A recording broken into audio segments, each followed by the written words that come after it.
नमस्कार दोस्तों। तो आज हम ऐसे टॉपिक के ऊपर चर्चा करेंगे जो कि स्टूडेंट के बीच काफ़ी कन्फ्यूजन के लिए रहता है। वो टॉपिक है कॉप, यानी कॉन्फ्रेंस ऑफ पार्टी। तो बच्चे क्या होता है इसमें कंफ्यूज होते हैं बहुत सारा। जैसे कि आपने पढ़ा कि कॉप 30 हुई अभी हाल ही में, कॉप 30 हुई, लेकिन आप तभी देख रहे हैं कि कॉप 15 भी हो गई, 16 हो गई। कॉप 16 कैसे होगी जब कॉप 30 हुई है? तो कॉप 31 होनी चाहिए, या फिर हम कॉप से इसे आगे वाली पढ़ते हैं, लेकिन फिर से ये कॉप 16 कैसे आ गई? तो ये काफ़ी कंफ्यूज करता है। लेकिन बच्चों को ये भी नहीं पता होता है कोप है क्या। सीधा फुल फॉर्म पता है, कॉन्फ्रेंस ऑफ पार्टी 1992 में पृथ्वी सम्मेलन हुआ, इस तरह से इतना पता है। लेकिन आपको पूरा पता नहीं होता है कोप शुरू क्यों हुई, कोप का मतलब क्या है असल में, और कोप किस लिए करते हैं हम। ये सब पता होना चाहिए, तभी आप डिटेल में इसको एकदम बढ़िया से समझ पाएंगे। तो आज मैं आपकी सारी कन्फ्यूज़न है वो दूर करने वाला हूँ, और डिटेल से हम जितनी भी कोप है, यानी अलग अलग क्लासिफिकेशन है कोप का, वो सारा करेंगे, और जितनी भी अब तक कोप हुई है वो भी सारी डिटेल से देख लेंगे।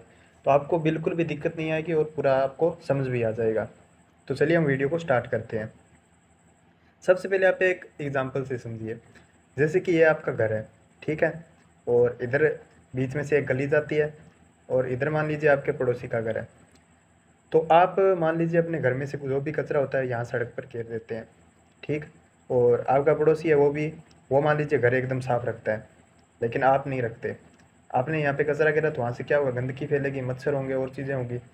तो उससे क्या होगा, उससे जो भी बीमारियाँ होगी, या फिर और इसकी गंदगी की बदबू होगी आपके पड़ोसी के घर के पास भी जाएगी। तो वो क्या करेगा, वो शिकायत करेगा आपसे, बोलेगा कि ऐसा मत करो, क्योंकि ये भले ही साफ रख रहा है, लेकिन आपने यहाँ पे गली में गंदगी फैलाई, तो उसके पड़ोसी है उसको भी इसका इफेक्ट है वो झेलना पड़ रहा है।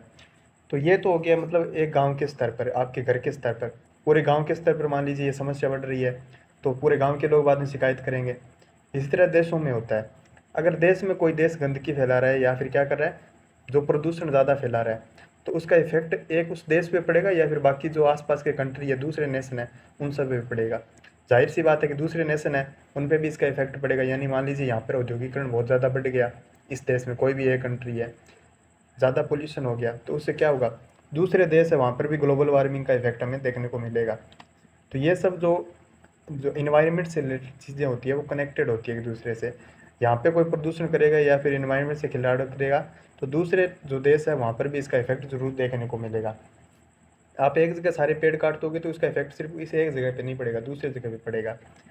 ये सब मुद्दे थे, वही दूसरे देश थे, उन्होंने मतलब पर्यावरणविद थे और जो भी भूवैज्ञानिक थे, उन सब ने कंसर्न किया और आपस में मतलब बातचीत करने लगे। देशों के राष्ट्राध्यक्ष से आपस में बातचीत करने लगे। इस तरह से एक कड़ी शुरू हुई कि जो प्रदूषण हो रहा है वो सिर्फ एक मतलब एक देश की समस्या नहीं है, अंतर्देश नहीं है, ये अंतर्राष्ट्रीय समस्या है। सभी देशों को इसके ऊपर काम करना पड़ेगा, तभी हम सही से इसके ऊपर मतलब कुछ इंतजाम कर सकते हैं, नहीं तो सही से नहीं होगा ये। तो सबसे पहले 1972 में एक सम्मेलन हुआ था स्टॉकहोम में। कोप का मतलब अभी स्टार्टिंग नहीं हुई थी। सबसे पहले 1972 में सम्मेलन हुआ, और सभी देश थे, उनके बहुत सारे देश थे प्रमुख, वहाँ पे इकट्ठा हुए। उन्होंने क्या चर्चा की, उन्होंने चर्चा की कि प्रदूषण और जलवायु परिवर्तन है वो एक वैश्विक समस्या है। मतलब हम राष्ट्रीय समस्या मानते थे पहले, जैसे कि यहाँ पे पोल्यूशन हो रहा है, हमारे भारत देश में मान लीजिए पोल्यूशन हो रहा है, या फिर और इफेक्ट हो रहा है ग्लोबल वार्मिंग और चीज़ें, हम अपने देश तक ही सीमित रखते थे, ग्रीनरी कर ली और चीज़ें कर ली। लेकिन इस एक देश की समस्या नहीं है ये, यानी ये पूरे ऑल ओवर नेशन है, सारे भी जितने पूरे विश्व के देश है उन सब की समस्या है। तो इस तरह से स्टॉकहोम सम्मेलन है, उसमें ये चर्चा सामने निकल के आ गई। यानी हमें एक कड़ी मिल गई कि कोप जो कॉन्फ्रेंस ऑफ पार्टी है वो कैसे शुरू होगी। एक पता लग रहा है कि देश है आपस में चर्चा कर रहे हैं कि हमें आपस में मिलकर जो भी पर्यावरण वाली समस्याएं हैं उनका समाधान करना पड़ेगा। तो इस तरह से स्टॉकहोम में ये बात हुई, यानी ये समस्या क्या है, वैश्विक स्तर पर है। फिर 1987 में एक और सम्मेलन हुआ जिसको हम बोलते हैं ब्रुटलैंड रिपोर्ट। सम्मेलन नहीं, एक रिपोर्ट आई थी ब्रुटलैंड की, ब्रुटलैंड रिपोर्ट आई। इसमें क्या कहा गया, इसमें जो हमारे सतत विकास लक्ष्य हो गए और चीज़ें होंगी, सतत जो विकास है उसकी एक अवधारणा सामने आई थी थोड़ी सी ब्रुटलैंड रिपोर्ट के अंदर, इसमें चर्चा की गई थी। और उसके बाद जो मेन होती है, जहाँ से कोप की स्टार्ट होती है, हमें कोप का मतलब एक नींव पड़ती है, वो क्या होती है। तो कोप का अर्थ हम बाद में समझेंगे, पहले हम इसकी जो हिस्टोरिकल बैकग्राउंड है वो समझ रहे हैं। तो 1992 में आप सबको जैसे पता होगा, सारे टीचर ये बताते हैं, क्या हुआ था, अर्थ समिट हुआ था, जिसको हम क्या कहते हैं, पृथ्वी सम्मेलन भी। तो 1992 में क्या हुआ था, पृथ्वी सम्मेलन। पृथ्वी सम्मेलन में क्या हुआ था, ये हुआ था रियो डी जेनेरियो में, ठीक है, रियो डी जेनेरियो में। रियो डी जेनेरियो में 1992 में हुआ पृथ्वी सम्मेलन। इसका एक अन्य नाम क्या था, ये फैक्ट है, आप जान लीजिए, UNCED। तो UNCED का मतलब क्या होगा, यूनाइटेड नेशन, यूएन से तो यूनाइटेड नेशन हो गया, जो भी देश हो गए, और CED का यानी कॉन्फ्रेंस ऑफ इन्वायरमेंट, और डी से डेवलपमेंट, ठीक है। तो इस जो सम्मेलन हुआ यहाँ पे मेन रूप से पर्यावरण हो गए और चीज़ें हो गए, उन सब मुद्दों पे चर्चाएं शुरू हो गई, और उन चर्चाओं से क्या निकल के आया, 3 संधियाँ की इन्होंने इस बैठक में, जो UNCED की बैठक हुई थी, या फिर हम बोले अर्थ समिट हुई थी। इसके अंदर 3 मतलब महत्वपूर्ण संधियाँ आई। उन संधियों के नाम क्या क्या थे, एक तो संधि हुई थी UNFCCC, ये आपने पढ़ा होगा, और एक संधि हुई थी CBD, इसकी फुल फॉर्म भी देखेंगे, और एक और संधि हुई थी। 3 महत्वपूर्ण संधियाँ हुई थी, और भी महत्वपूर्ण बातें हुई थी, लेकिन ये 3 बातें बहुत ज़्यादा इंपॉर्टेंट थी, और इन्हीं से कोप की अवधारणा शुरू हुई थी। एक हुई थी UNCCD, तो ये 3 संधियाँ हुई। अब इनके फुल फॉर्म भी देख लीजिए। UNFCCC, इसका मतलब क्या है, UN से तो आपको पता लग गया यूनाइटेड नेशन है। FCCC से देखिए, F हो गया फ्रेमवर्क, और C से क्या हो गया, कन्वेंशन ऑन, अगला C से क्या हुआ, कन्वेंशन ऑन क्लाइमेट, और लास्ट वाले से हो गया चेंज। तो ये क्लाइमेट चेंज है, उससे रिलेटेड एक संधि थी, इतना याद रखना है। और CBD से, CBD का हो गया कन्वेंशन ऑन B, और D से हो गया बायोडाइवर्सिटी, ठीक है। जैव विविधता के संरक्षण के लिए कौन सी संधि हुई, CBD वाली। और UNCCD यानी इसका फुल फॉर्म है यूनाइटेड नेशन, जो कन्वेंशन ऑन C से क्या हो गया कॉम्बैक्ट और डेजर्टिफिकेशन। तो UNCCD वाली क्या होगी, जो मरुस्थलीकरण है उसको रोकने के लिए ये वाली संधि हुई। तो 3 पर्यावरण से रिलेटेड 3 मुद्दे थे महत्वपूर्ण, उन तीनों पे संधियाँ हो गई। इसके अलावा और भी चीज़ें थी, जैसे कि प्लास्टिक प्रदूषण हो रहा है, मरकरी वाला हो रहा है, उसके लिए अलग संधियाँ हुई थी, अलग कॉप हुई थी, वो भी आगे डिटेल से करेंगे। लेकिन मेन पृथ्वी सम्मेलन में ये 3 संधियाँ हुई थी, ठीक है। इन तीनों संधियों के बाद ही इन्होंने चर्चा की कि हम जितने भी राष्ट्र हैं मेन वो सभी बैठ के चर्चाएँ करेंगे आपस में, इन मुद्दों से कैसे निपटा जाए, क्या क्या रिपोर्ट निकालेंगे, उसके हिसाब से कैसे नीतियाँ बनाएंगे, वो सब इन्होंने चर्चाएँ की, और अपनी बैठक करेंगे, जैसे कि वार्षिक करेंगे। कुछ ने बोल दिया इन संधियों में 2 साल में एक बार बैठक कर लेंगे।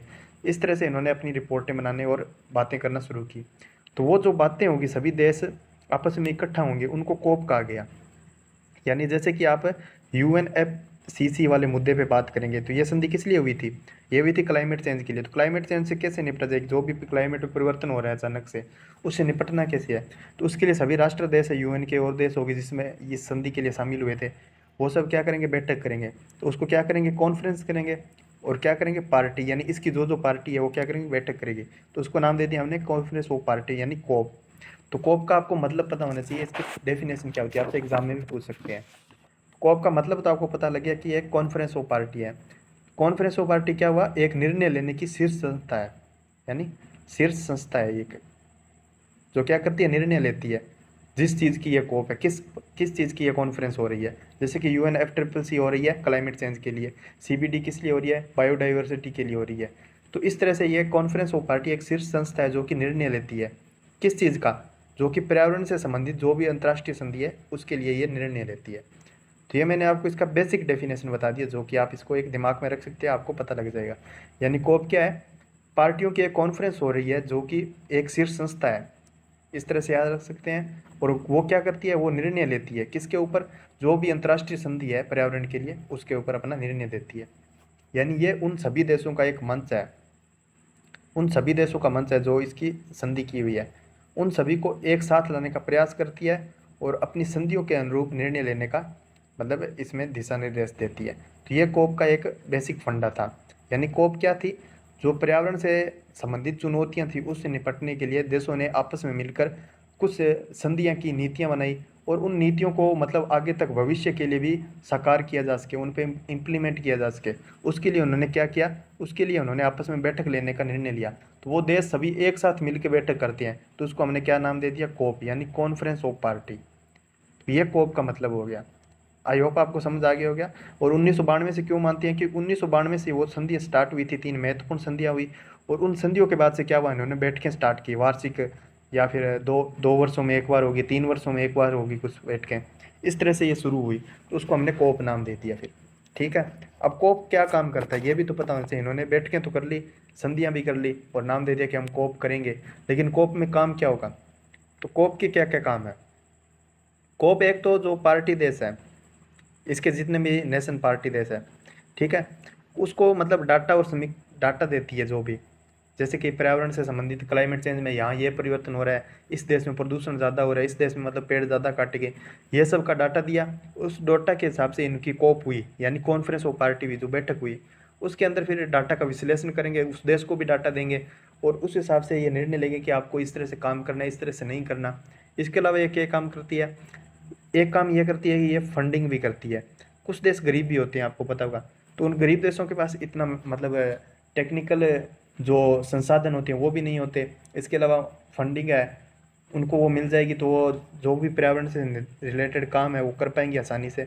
ये सब करने के लिए क्या होता है, कोप के अंदर फंडिंग भी होती है। इसमें जो डाटा ट्रांसफ़र है वो हो जाता है, महत्वपूर्ण रिपोर्ट निकालते हैं ये, उन रिपोर्ट के हिसाब से देश अपना विश्लेषण कर सकते हैं और जो भी काम करना होगा वो काम इसमें कर सकते हैं। तो मॉनिटरिंग और रिपोर्टिंग भी इसमें होती रहती है।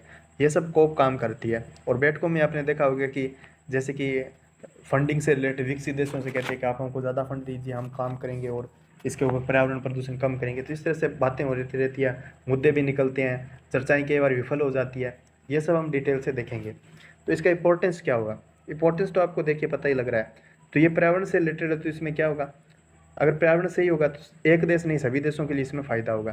क्योंकि आपने देखा होगा जैसे कि अभी जो पर्वतीय देश है भारत के अंदर, जैसे कि हिमाचल प्रदेश हो गया, उत्तराखंड हो गया, यहाँ पे क्या हो रहा है, यहाँ के अंदर क्लाउड बर्स्टिंग होगी और चीज़ें हो गई, तो उसमें जो बादल फट रहे हैं और भी वर्षा हो रही है, पंजाब के अंदर बाढ़ आ गई, उसका कारण क्या है? उसका क्लाइमेट चेंज ही कारण है। आपने पर्यावरण के साथ खिलवाड़ किया तो उसका हमें अब नतीजा भुगतना पड़ रहा है। तो आप जैसे ही क्लाइमेट को सही रखेंगे तो आपका प्रकृति में बैलेंस बना रहेगा। प्रकृति में बैलेंस बनेगा तो वो आपके लिए नहीं पूरे देश के लिए फ़ायदा है। देश के लिए फ़ायदा है तो बाकी के देश भी प्रभावित नहीं होंगे, अन्य देशों के भी इसमें मतलब कनेक्टेड होते हैं, लिंक बनी रहती है पर्यावरण की। पर्यावरण सिर्फ एक देश की नहीं है, पर्यावरण पूरी पृथ्वी का है। तो एक कहीं पे हम पर्यावरण के साथ खिलवाड़ करेंगे तो वो पूरे पृथ्वी पर इसका इफेक्ट पड़ेगा। इसका पहला इंपॉर्टेंस तो ये हो गया। दूसरा, विकसित और जो विकासशील देश है, तो विकासशील देशों के पास संसाधन कम है, पैसे भी कम है, उनकी इकोनॉमी थोड़ी कमज़ोर है, तो विकसित देशों से उनको सहायता मिल जाती है और इस पर निर्णय भी आसानी से हो जाता है कोप के अंदर। तो ये कोप का एक बढ़िया फ़ायदा है। इसके अलावा और भी बहुत सारे मतलब ये रिपोर्टिंग देती है और चीज़ें होती है, तो उनसे सहायताएँ मिलती रहती है। अब हम बात करेंगे कोप के क्लासिफिकेशन के बारे में, यानी कोप में क्या कौन कौन सी कोप है। तो हम कोप को अलग अलग टाइप से बांट सकते हैं। जैसे कि 3 भाग तो यही हो गए। पहला कौन सा भाग था? पहला भाग था UNFCCC की कोप। ये किस लिए थी? ये क्लाइमेट चेंज से रिलेटेड थी, ये तो आपको पता है। और ये कब हुई थी? पहली कॉप हुई थी इसकी 1995 में। वो आगे डिटेल से करेंगे, पूरा बता दूंगा मैं। पहली कॉप इसकी 1995 में हुई थी। और किस लिए थी ये थी क्लाइमेट चेंज से रिलेटेड। 1995 में हुई थी, वो बर्लिन के अंदर हुई थी, जर्मनी में। ठीक है। और इसकी जो बैठकें होती है वो वार्षिक होती है। तो इसकी कॉप क्या होती है? वार्षिक, यानी पार्टियों की जो बैठक होती है वो वार्षिक होती है, उसको कॉप कह रहे हैं हम। दूसरी हमने देखी CBD वाली। ठीक है, दूसरा क्लासिफिकेशन का CBD की कॉप हो गई। ये जो बायोडाइवर्सिटी है उसके संरक्षण के लिए होती है, BD से, यानी बायोडाइवर्सिटी। ठीक है। और जो भी हम रिसोर्सेज हो गए उसके यूज़ के लिए, वो सब इसमें देखते हैं। ये लगभग हर 2 साल में एक बार हो जाती है। ठीक है। और पहली बार हुई थी 1994 के अंदर, ये हुई थी बहमास के अंदर। ठीक है। अगली थी तीसरी, हम क्लासिफिकेशन देख सकते हैं UNCCD की। तो UNCCD की कोप है, ये डेजर्टिफिकेशन से है, ये आपको पता लग गया। ये भी लगभग हर 2 साल में एक बार हो जाती है। ठीक है। तो इसलिए कोप में अंदर आपको वेरिएशन भी दिख जाता है। इसकी कोप हमेशा हो रही है, तो ये क्या हो जाएगी? 1995 से हो रही है, 2025 तक कितने होगी? 30 कोप होगी। तो इसकी कोप 30 अभी हमने पढ़ी थी, लेकिन इनकी कोप 16 हो रही है, कोप 15 हो रही है। तो ये आपको पता लग रहा है, क्योंकि ये 2 साल में एक बार हो रही है। बीच में कोविड के कारण भी थोड़ा मतलब व्यवधान आ गया था। ये 3 कोप तो आपको पता लग गया, लेकिन इसके अलावा और कोप भी है। एक थी, आप ऐसे देख सकते हैं, चौथी कोप देखते हैं हम कौन सी होती है। एक थी जैसे कि बेसल कन्वेंशन हुआ था 1989 में, एक हुआ था रोटरडॉम, वो 1998 में हुआ था, और एक स्टॉकहोम हुआ था 2001 में। इन तीनों को एक ही कोप बना दिया। ठीक है, और इन आपस में एक ही कम बोलते हैं, वो बोलते हैं BRS स्कोप।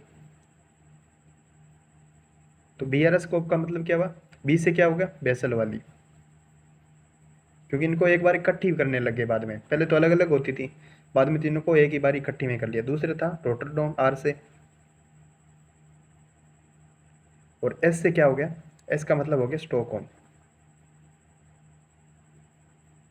बेसल वाली होती थी 1989 से शुरू, और रोटरडम वाली शुरू हुई थी 1998 से, और स्टॉकहोम वाली 2001 से। बाद में इनकी बैठकें लगभग एक साथ ही करने लग गए थे, इसलिए इसको BRS स्कोप भी बोल देते हैं, क्योंकि कई बार इनकी बैठकें एक साथ ही हो जाती है, क्योंकि जॉइंट कोप होती है इनकी। और इसके अलावा जो बेसल वाली थी, वो जो भी हमारे वेस्ट होते हैं जितने भी प्रकार के, उन हैजार्डस वेस्ट थे, उनको नियंत्रित करने के लिए बेसल वाली हुई थी।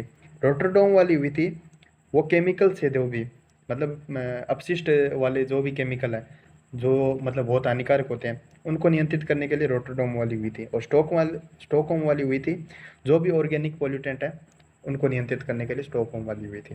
तो ये इसके भी रिलेटेड कॉप होती है, वो होती रहती है, वो भी आपसे एग्जाम में पूछ लेते हैं, तो इनको भी हम डिटेल से करने वाले हैं। पहले मैं आपको क्लासिफिकेशन बता रहा हूँ। इसके अलावा पांचवी हम देख सकते हैं साइट्स की कोप। तो साइट्स वाली कौन सी कोप होती है, साइट्स के अंदर वो कोप होती है जो जीव जंतु हो गए उनका शिकार हो रहा है, जैसे जैसे कि शेर का शिकार बहुत ज़्यादा हो रहा है। अब शेर की जो प्रजातियां बहुत कम हो गई है, और कीस्टोन प्रजाति है, तो उनके अगर नुकसान होगा तो बाकी प्रजातियों पर भी नुकसान पड़ेगा, उनको नुकसान होगा तो बाद में ओवरऑल पर्यावरण पर भी नुकसान पड़ेगा। तो इसके लिए शेर को नियंत्रित करने का शिकार होता है, और चीज़ें नियंत्रित करने के लिए क्या होगा, साइट स्कोप होगी। इसका मतलब इस स्कोप के बराबर क्या हो जाएगा, जैसे कि शेर के शिकार पर प्रतिबंध लगा दिया, इसकी सूचियाँ होती है अवशिष्ट 1, अवशिष्ट 2, इस तरह से। अवशिष्ट 1 में डाल दिया तो शेर का जो शिकार है प्रतिबंधित हो गया। अब एक देश से दूसरे शिकार में मान लीजिए शिकार करके और दूसरे देश में इसकी तस्करी हो रही है, तो क्या होगा, उस तस्करी पे रोक लग जाएगी और बहुत गंभीर सजाएं मिलेगी। तो इस तरह से इस पे रोक लग जाती है और बहुत कड़ी होती है। इसके अलावा कुछ और कोप भी थी, इसको हम 30 कैटेगरी में बांट सकते हैं। और कौन कौन सी कोप है, जैसे कि आप देख सकते हो, एक थी जो पारा प्रदूषण हो रहा है, उसको नियंत्रित करने के लिए थी मिनामाता कन्वेंशन।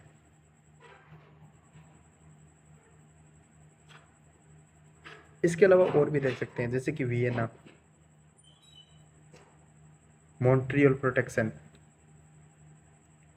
और भी थी MOP, जिसको MOP बोलते हैं, इसको कोप नहीं बोलते, MOP बोलते हैं। तो इस तरह से बहुत सारी कोप हुई थी, उनको हम डिटेल से हम चर्चा करने वाले हैं। तो सबसे पहले हम कौन सी पढ़ेंगे, सबसे पहले पढ़ेंगे हम UNFCCC की कोप। तो चलिए हम स्टार्ट करते हैं, हमारी पहली कोप करते हैं हम शुरू, जो है UNFCCC कोप। इसकी जितनी भी कोप हुई है वो सब हम डिटेल से चर्चा करेंगे। तो सबसे पहले पता होना चाहिए किसके लिए है, FCC यानी क्लाइमेट चेंज वाली है, फुल फॉर्म आपको मैंने बता दी है। तो ये है क्लाइमेट चेंज रिलेटेड।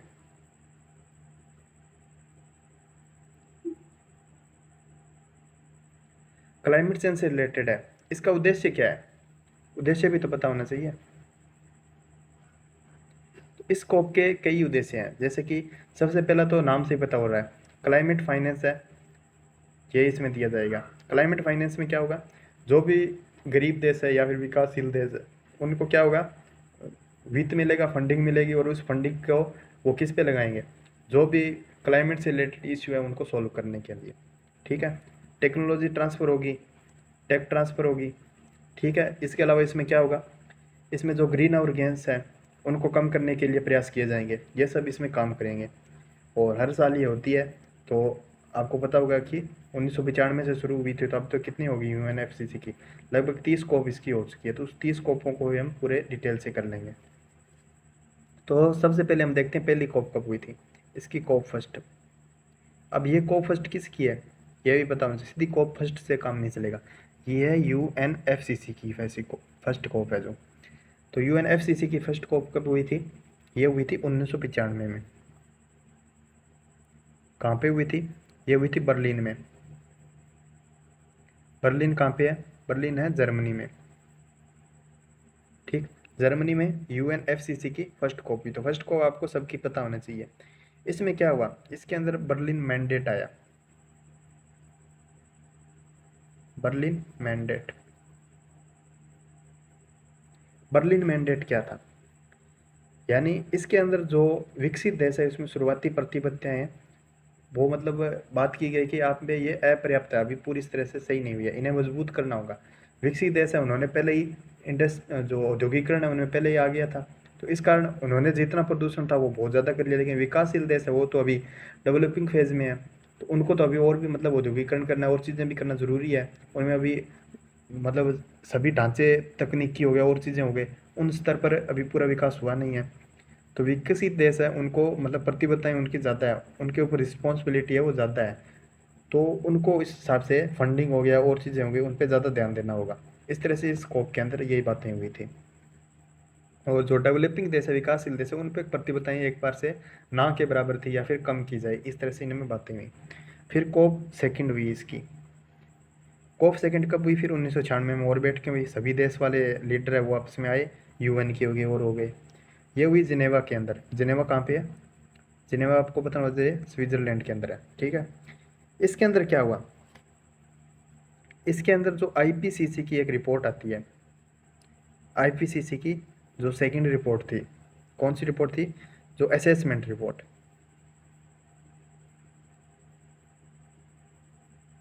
तो आईपीसीसी की असेसमेंट रिपोर्ट है, इसको आधिकारिक मान्यता है इस कोप के अंदर दे दी गई थी, कोप सेकंड के अंदर।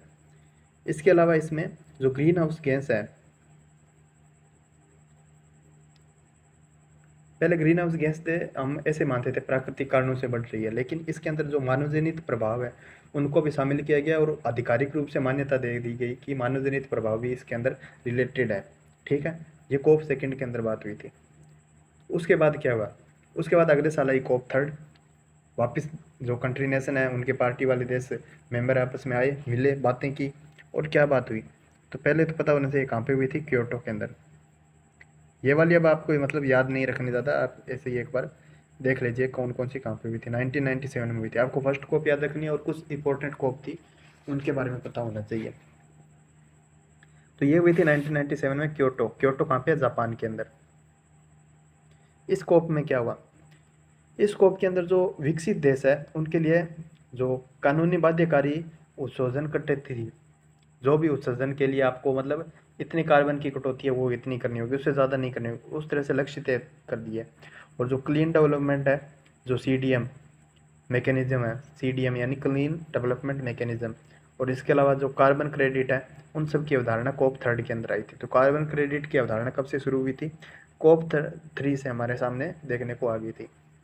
बाद में आधिकारिक रूप से मान्यता है वो आगे मिली थी, कार्बन सिंक हो गया और चीज़ों के लिए। फिर ये आगे चलती रही, उसके बाद कौन सी आई, कोप फोर आई।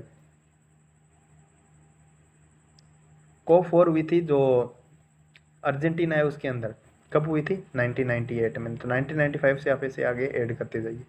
इस कोप में क्या हुआ, जो क्योटो प्रोटोकॉल है उसके ऊपर ही रूल्स वगैरह थे उन पर चर्चा हुई, जो कोप थ्री में हुई थी।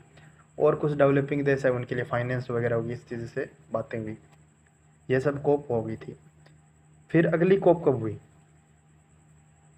अगली कोप हुई थी 1999 में, कौन सी हुई, कोप फाइव। ये इतनी इंपॉर्टेंट नहीं है। फिर कोप सिक्स कब हुई, इसमें भी थोड़ी बहुत बातें हुई, वही सेम ही चीज़ चली थी 2000 के अंदर। फिर आई थी कोप सेवन। कोप सेवन कहाँ पे हुई, ये हुई थी मोरक्को के अंदर 2001 में,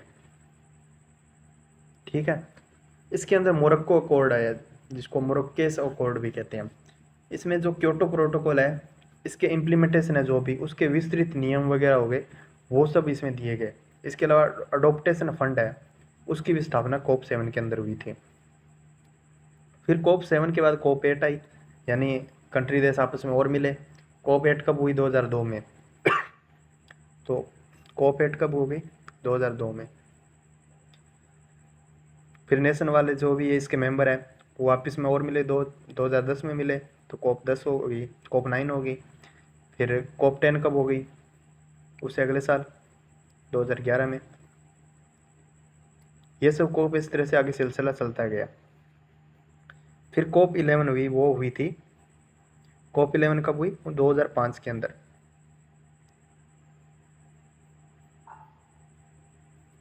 2005 में COP 11 हुई। ये इंपॉर्टेंट क्यों है? तो इसको नाम से पता लग जाएगा। ये हुई थी मॉन्ट्रियल में, जो कहाँ पे है? कनाडा में, कनाडा। इसके अंदर क्योटो प्रोटोकॉल है वो औपचारिक रूप से लागू हो गया, इसलिए एक तो ये इंपॉर्टेंट है। दूसरी बात, इस कोप में क्योटो प्रोटोकॉल है, उसके सेकंड जो कमिटमेंट है पीरियड है, उसके ऊपर वार्ताएं शुरू हो गई थी। ठीक है, तो क्योटो प्रोटोकॉल आधिकारिक रूप से लागू हो चुका था, इसलिए इंपॉर्टेंट है। फिर COP 12 हुई। COP 12 कब हुई? COP 12 इससे अगले साल 2005 में है, तो 2006 में COP 12 हो गई। और ये इसी चर्चाओं में, ये जो COP 5 में चर्चाएं हुई थी उस पर आगे विस्तृत चर्चा आगे और हुई।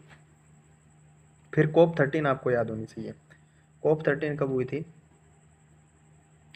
जो COP 13 है,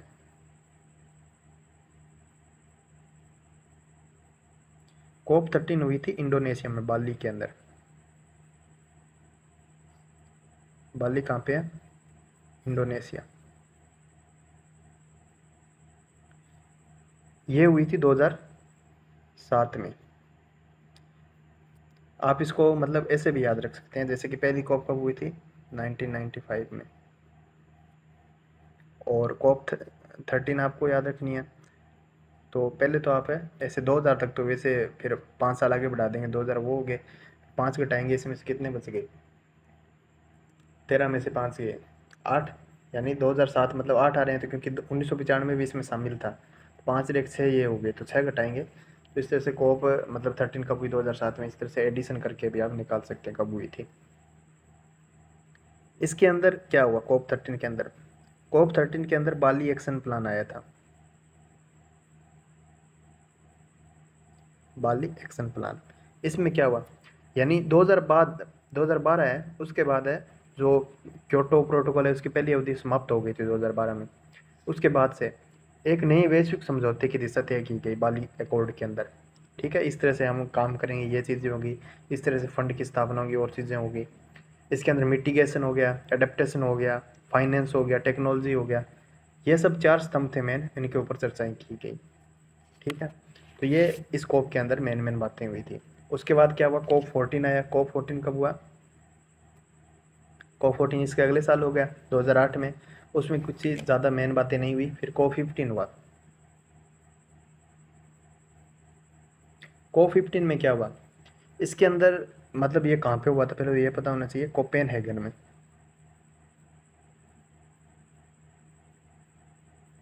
कोपेनहेगन कहाँ पे है? ये भी आपको पता होना चाहिए, डेनमार्क के अंदर है। और ये COP हुई थी 2009 में। इस COP में क्या हुआ? ये COP बहुत ही विवादित है, तो इसमें बहुत सारे विवाद हुए।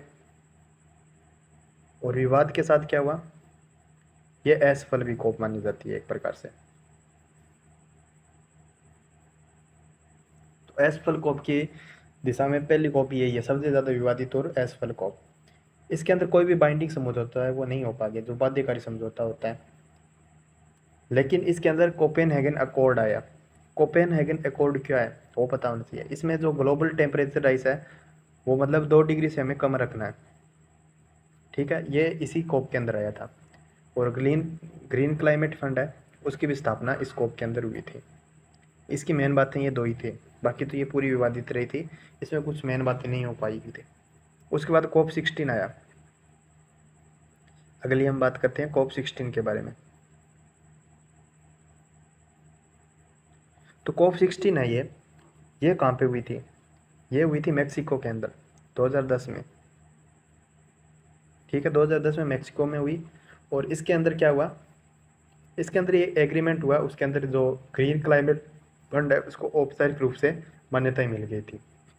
इसमें और कुछ बातें नहीं हुई थी। उसके बाद कौन सी COP? COP 17 हुई, जो कि साउथ अफ्रीका में हुई थी। तो COP 17 है वो साउथ अफ्रीका में हुई। और इस COP में क्या हुआ? इस COP में भी मतलब एक डरबन प्लेटफॉर्म है वो आया था।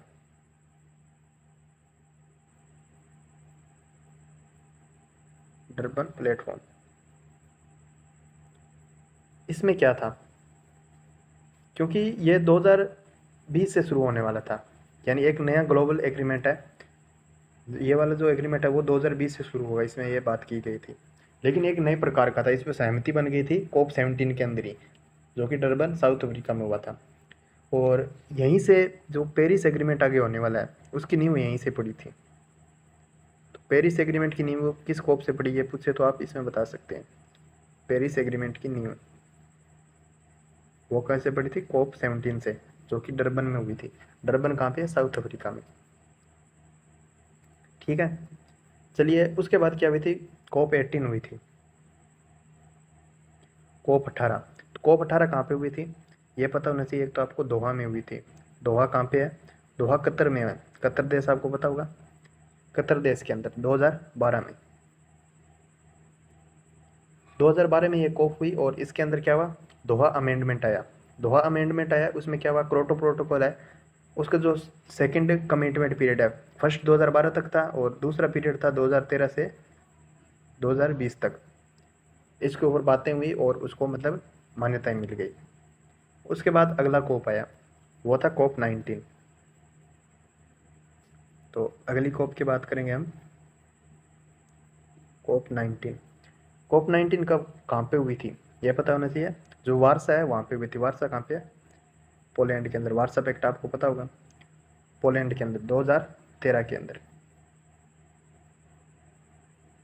ठीक है, इसमें जो वारसा के अंदर ये COP हुई थी, COP 19। इसके अंदर जो वारसा इंटरनेशनल मैकेनिज्म है, जिसको हम क्या बोलते हैं शॉर्ट में? WIM। ठीक है, ये किसके लिए था? जो भी लॉस एंड डैमेज फंड है उसके लिए था। तो उसकी स्थापना हो गई थी COP 19 के अंदर। इसके अंदर मेन बात यही थी। फिर हम अगली COP के बारे में बात करते हैं। वो कौन सी COP है? हमारी अगली COP है COP 20। तो टोटल 30 COP है, तो आपको पता होना चाहिए। COP 20 ये हुई थी लीमा पेरू के अंदर। लीमा, लीमा कहाँ पे है? पेरू में। तो यहाँ पे ये COP हुई थी। इस COP में क्या बात हुई? इसमें लीमा कॉल आया, जो कि क्लाइमेट एक्शन है उसके लिए था। क्लाइमेट एक्शन के लिए था। क्या था? Lima call. आपको इसका पता होना चाहिए। और इसमें जो देश है उसको आपस में अपने जो INDC होते हैं, INDC जिसका मतलब जो इंडेंट नेशनली डिटरमाइंड कंट्रीब्यूशंस है, वो सब आपको तैयार करने हैं। यह लीमा कॉल के अंदर बात हुई थी और इसमें ज़्यादा बात नहीं हुई थी। अगली COP हुई थी COP 21। COP 21 कहाँ पे हुई थी? पेरिस के अंदर। पेरिस कहाँ पे है? फ्रांस। पेरिस एग्रीमेंट की नींव कहाँ पे पड़ी थी आपको बताना है। आपको मैंने अभी बताया था। तो इस COP में क्या हुआ? पेरिस फ्रांस में हुई थी, जो कि 2015 में हुई थी। इंपॉर्टेंट COP है काफ़ी, ये वाली आपको पता होना चाहिए। इसको ऐतिहासिक COP भी बोलते हैं पेरिस की। इसमें सभी देशों ने NDC का मतलब क्या होगा? नेशनली डिटरमाइंड और कंट्रीब्यूशन, ये प्रस्तुत करने का वादा किया।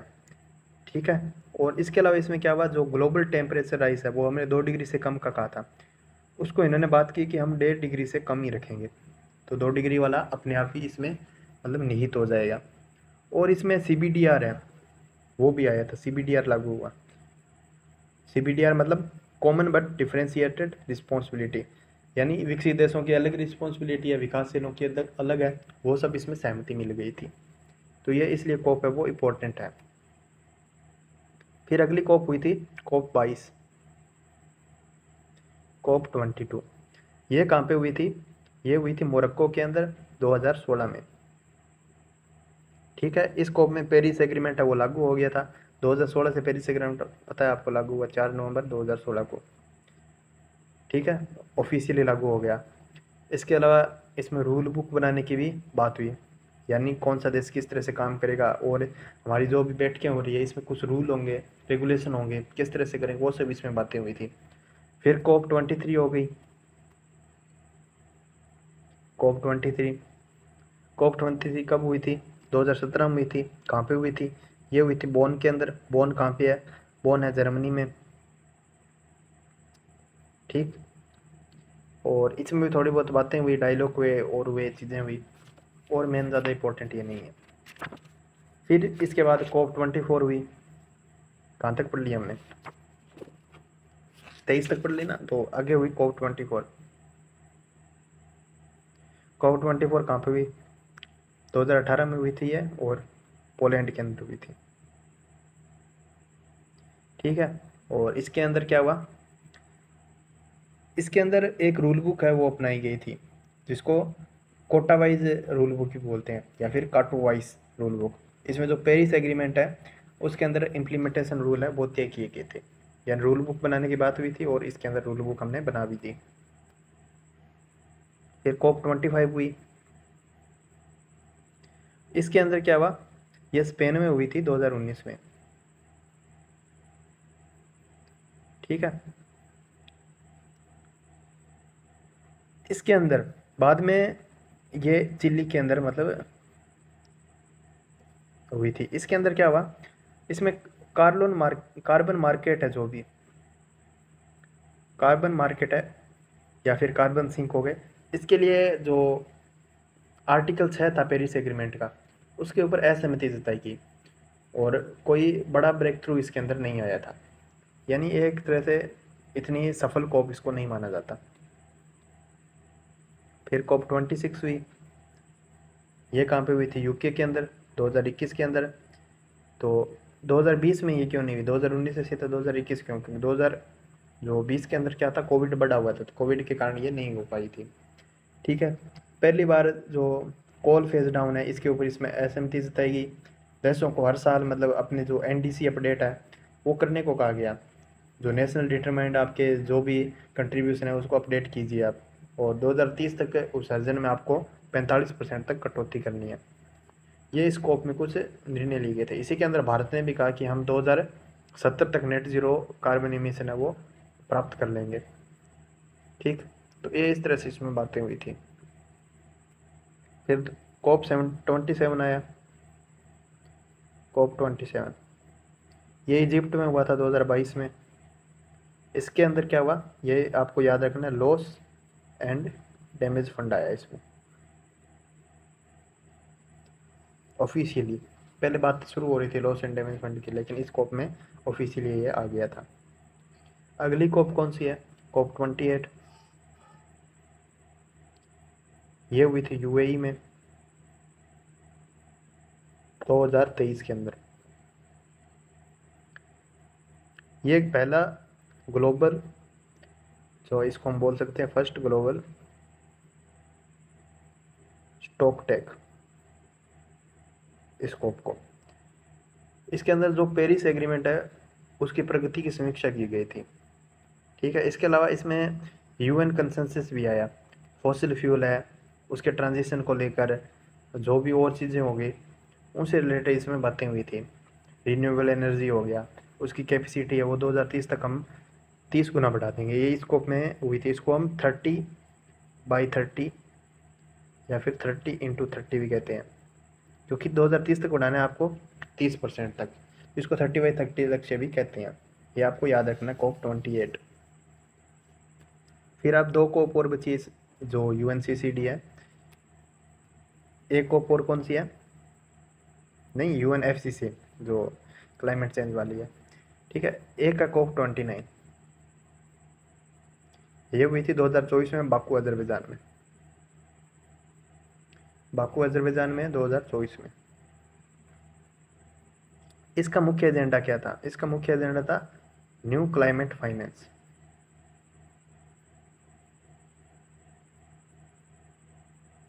गोल, न्यू क्लाइमेट फाइनेंस गोल है वो इसमें शुरू किया जाए, NCQG। कौन सा गोल आया था इसमें? NCQG, यानी न्यू कलेक्टिव और Q से क्वांटिफाइड। UN NCQ और G से क्या हो गया? G से हो गया गोल ऑन क्लाइमेट फाइनेंस। लगभग 100 अरब डॉलर है प्रतिवर्ष क्लाइमेट का, इसमें मतलब बात हो गई थी, सहमति हो गई थी आगे से इसमें करेंगे। और डेवलपिंग नेशन है उनके लिए वित्तीय सहायता पर ज़्यादा जोर दिया गया था। फिर 2025 में अभी हुई थी इसकी COP30। ये लास्ट नहीं है, आगे COP और होती रहेगी। ये हुई थी ब्राज़ील के अंदर, बेलेम ब्राज़ील में 2025 में। अभी की लेटेस्ट COP है ये। इसके अंदर जो अमेजोन रेन फॉरेस्ट है, इसमें पता होगा आपको अमेजोन के आसपास के जो क्षेत्र है वहाँ पे पेड़ों को काटा जा रहा है और चीज़ें हो रही है, तो उसके ऊपर ढील पर पहली बार इसमें चर्चा की गई। इसके अलावा 2030 तक एमिशन कट है उस पर कठोर बनाने के लिए इसमें बात की गई। ग्लोबल बायोडाइवर्सिटी है, क्लाइमेट जो और एनर्जी हो गया और चीज़ें होगी, उन सब पर इसमें चर्चा की गई। और डेवलपिंग नेशन है उसके लिए भी फाइनेंस और टेक्नोलॉजी पर बातें की गई, उसको बढ़ाया जाए और चीज़ें की जाए। इस तरह से स्कोप में ये सब बातें हुई थी। तो हम UNFCCC की जितनी कोप थी वो सारी डिस्कस कर चुके हैं। फिर आगे कौन सी कोप हुई थी वो देखना हमें ज़रूरी है। अब हम बनेंगे CBD की कोप। तो CBD की कोप है,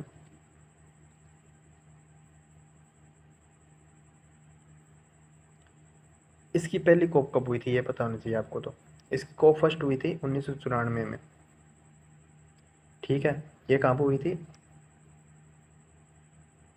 नसाऊ के अंदर। ठीक है, और इसके अंदर क्या हुआ, इसके अंदर एक तो SBSTTA, ये एक वैज्ञानिक सलाहकार निकाय है, इसकी नींव पड़ी थी।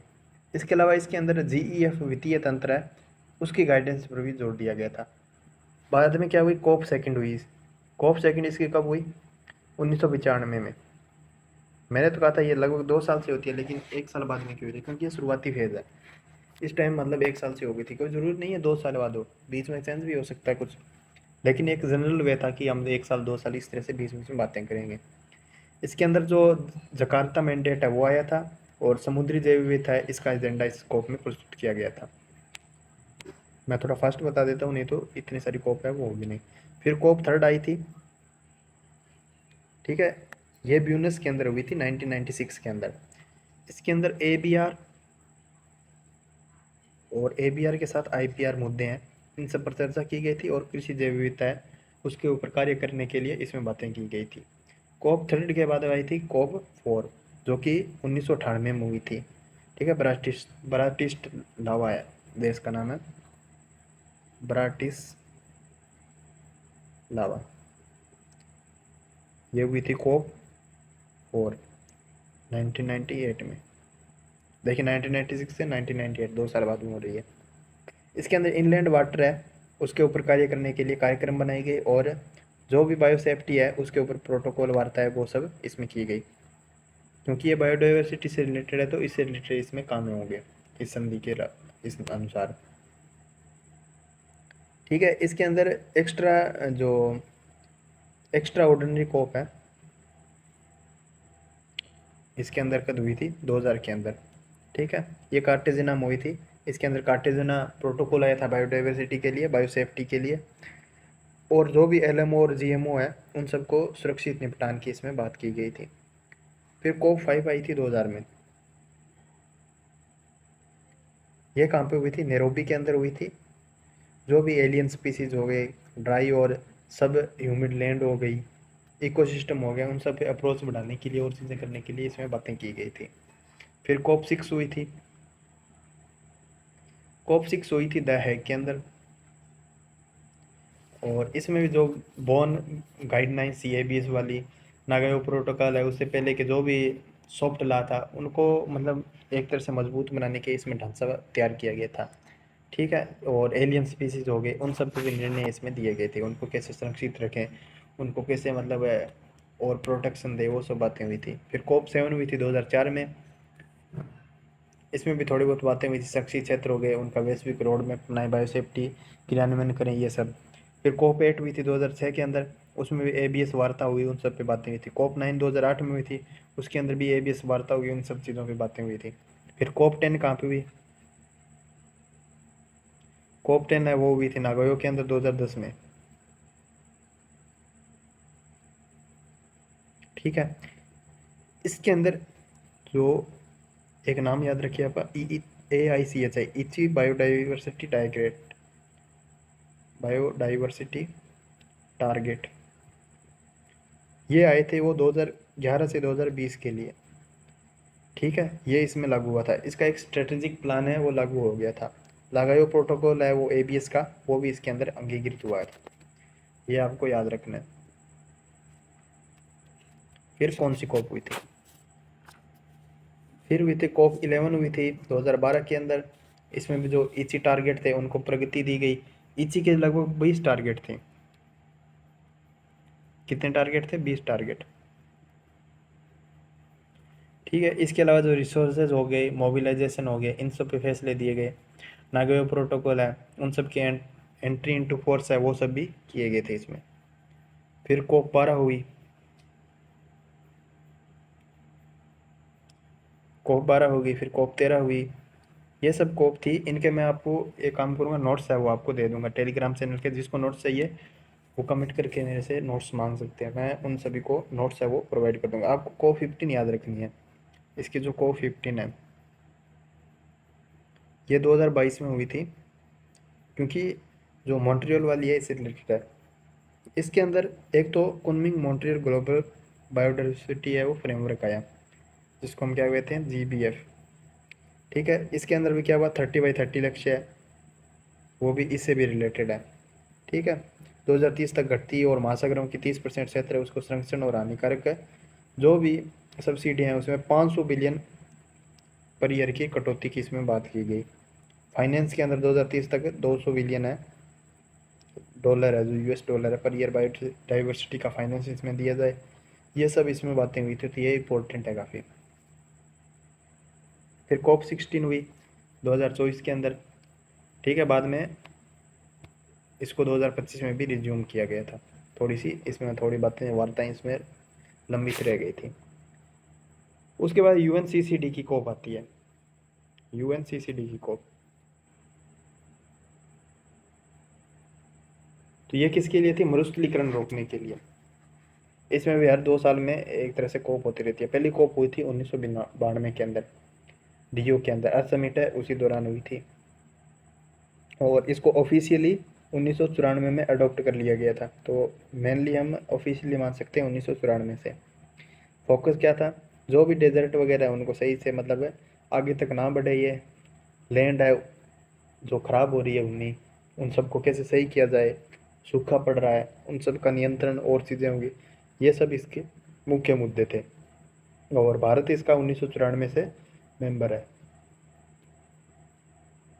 इसकी पहली कॉप की बात करें, पहली कॉप कब हुए थे? पहली कॉप हुई थी 1997 में। लागू तो 1994 से हुआ, लेकिन कॉप हुई 1997 में। कहाँ पे हुई थी? रोम। रोम कहाँ पे है? इटली के अंदर इसकी पहली कॉप हुई थी। इसके अंदर इसका पहला एक्शन फ्रेमवर्क है वो अपनाया गया, जो नेशनल एक्शन प्रोग्राम है NAPS उसका नाम था, उसको अडॉप्ट करने की इसमें बात की गई थी। इसके अलावा इसकी जो आपको कोप, हम बात करें कोप 8 की, वो आपको याद होनी चाहिए। बाकी कोप होती रही थी, इसकी कोप 8 है वो इम्पोर्टेंट है। कोप 8 ये कब हुई थी? 2007 में। और कहाँ पे हुई थी? स्पेन के अंदर। इस कोप के अंदर एक 10 साल का प्लान बनाया गया, जिसको हम क्या बोलते हैं, 10 ईयर स्ट्रेटजी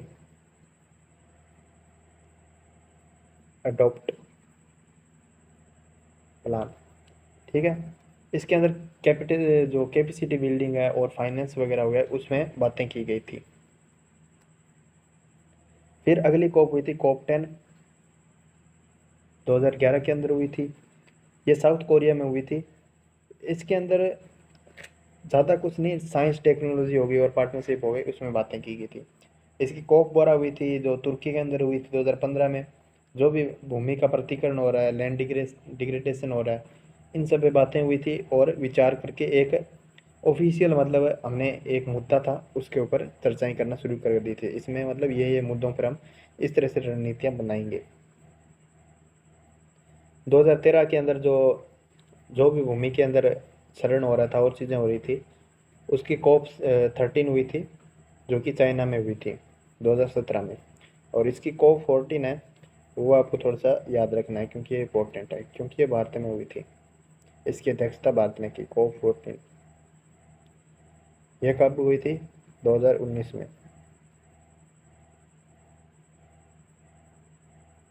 2019 में हुई थी ये। और कहाँ पे हुई थी? न्यू दिल्ली। थीम क्या थी? Restore land, sustain future. Theme क्या है इसकी? रीस्टोर लैंड,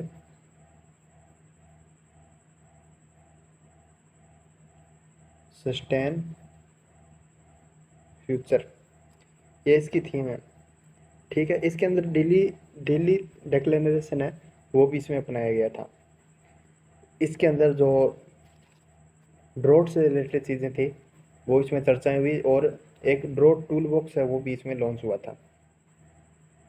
इसके अलावा भारत ने 2030 तक 26 मिलियन तक जो भूमि है उसको रिस्टोर करने का, एक हेक्टेयर है, 26 मिलियन हेक्टेयर है, उस भूमि को रिस्टोर करने का इसमें मतलब एक लक्ष्य अपना तय किया था। पीएम मोदी ने कहा था कि जो डिजास्टर वगैरह हो रहे हैं और भी चीज़ें हैं उनके लिए हम इंफ्रास्ट्रक्चर है वो एक अपना बनाएंगे, और भी कुछ सोलर अलायंस वगैरह हो गई और चीज़ें होगी, इसमें इसकी बातें की गई थी। इसमें भारत ने दक्षता की तो काफ़ी इंपॉर्टेंट है, ये आपको पता तो होना चाहिए। COP15 है बाद में, ये कहाँ पे हुई थी? ये 2022 में हुई थी, और इसकी थीम थी जो लैंड लाइफ है, land life legacy from searching of prosperity, ये इसकी थीम थी। इसके अंदर जो ड्रॉट से रिलेटेड फ्रेमवर्क है वो आया, यूथ और वुमेन है उसको पार्टिसिपेशन बढ़ाने के लिए जोर दिया गया, प्राइवेट सेक्टर है उनको भी इसमें योगदान देना चाहिए, ये सब बातें हुई थी। और COP16 इसकी लास्ट मतलब अभी पीछे हुई थी,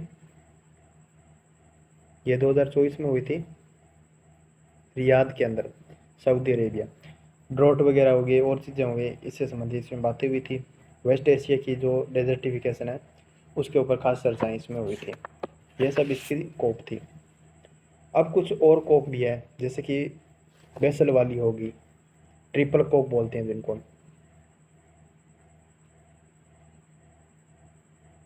BRS कन्वेंशन। ठीक है, इसको ट्रिपल कोप क्यों बोलते हैं? क्योंकि 3 कोप हो गए, बेसल वाली, रोटरडम वाली, स्टॉकहोम वाली। कई बार इन तीनों की जॉइंट कोप हो जाती है तो इसको हम एक सेम BRS कोप भी बोल देते हैं। बेसल वाली में क्या था? जो बेसल है बी से, ये 1989 में शुरू हुई थी और इन्फोर्स कब हुई? 1992 में।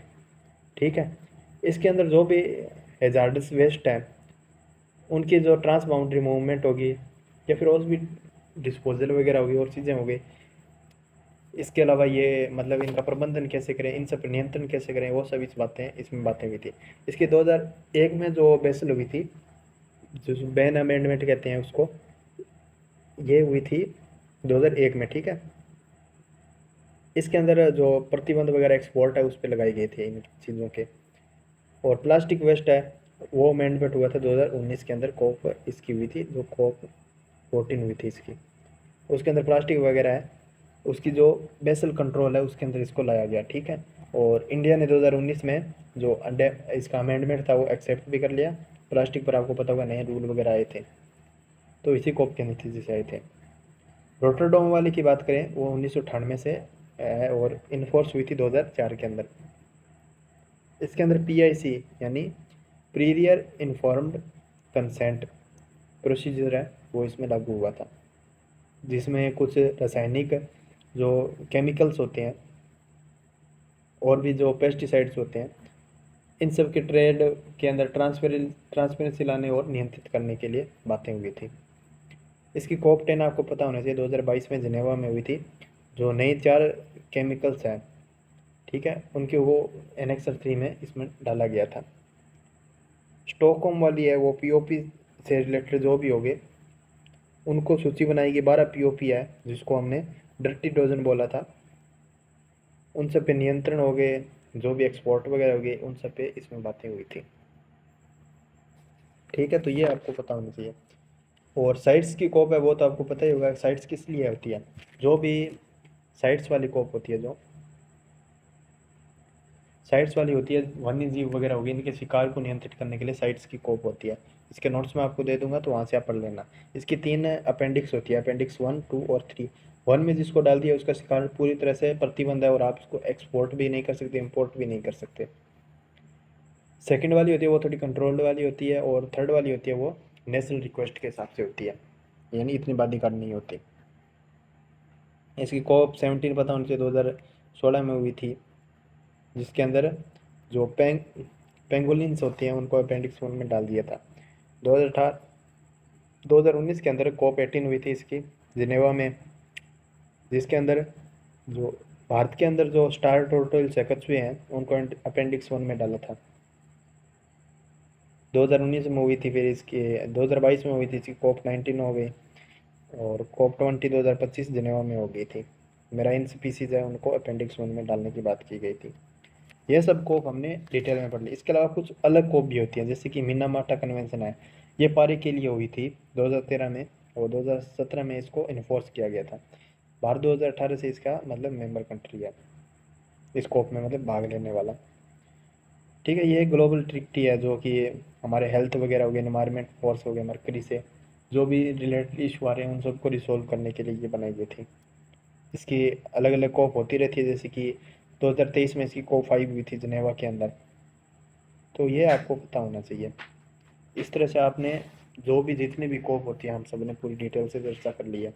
तो आपको कोप का बेसिक फंडा भी पता चल गया होगा, और कोप किस तरह से मतलब ये इम्प्लीमेंटेशन होती है, इसके रूल कैसे बनती है, कोप क्यों बैठकें होती है, कितनी बैठकें होती है, और कोप 15 है कहीं पे, मतलब कोप 30 है कहीं पे, कोप 16 क्यों हो रही है। तो ये अलग अलग कोप है, जैसे कि ये डेजर्टिफिकेशन की कोप है, या फिर क्लाइमेट फाइनेंस की कोप है, या फिर बायोडाइवर्सिटी की कोप है, या फिर पारा से रिलेटेड है, मरकरी वाली कोप है, या फिर साइट्स की कोप है। ये इस तरह से अलग अलग कोप है, तो इनमें अलग अलग नंबरिंग होती रहती है। तो आपको ये सब पता होना चाहिए, और उम्मीद करता हूँ कि आपको ये समझ भी आ गया होगा। Thank you.